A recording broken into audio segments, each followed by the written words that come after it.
Bonjour, vous écoutez le téléphone biblique. Aujourd'hui, l'intelligence pour tous. Il est écrit dans Psaume 119-130, « La révélation de tes paroles est claire, elle donne de l'intelligence aux simples. » La parole de Dieu est le moyen le plus précieux d'éduquer, ainsi que la source de connaissance la plus importante à la portée de l'humanité. Lire les Écritures avec révérence et dans l'objectif d'apprendre, permet de développer et de fortifier l'esprit mieux que toute autre forme d'étude. Les Écritures nous invitent à contempler les vérités les plus élevées, les plus nobles et les plus extraordinaires qui puissent être saisies par l'esprit humain.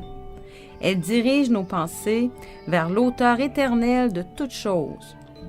On lit dans 2 Timothée 3,15 « Dès ton enfance, tu connais les saintes lettres, qui peuvent te rendre sage à salut par la foi en Jésus-Christ. » Le caractère de l'Éternel y est révélé et nous pouvons y entendre sa voix, tandis qu'il dialogue avec les patriarches et les prophètes.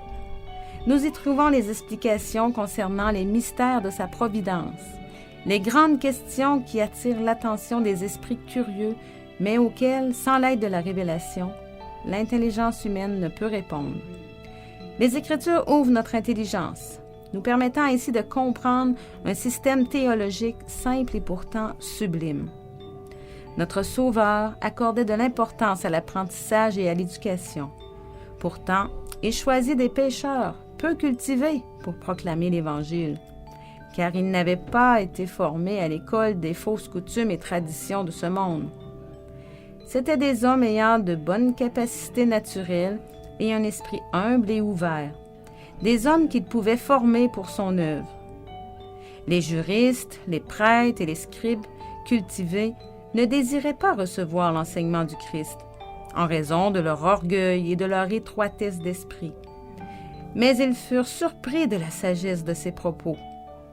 Pourtant, les paroles et les actes de cet humble maître, relatés par des compagnons illettrés, exerce une véritable influence sur l'esprit des hommes et des femmes aujourd'hui encore.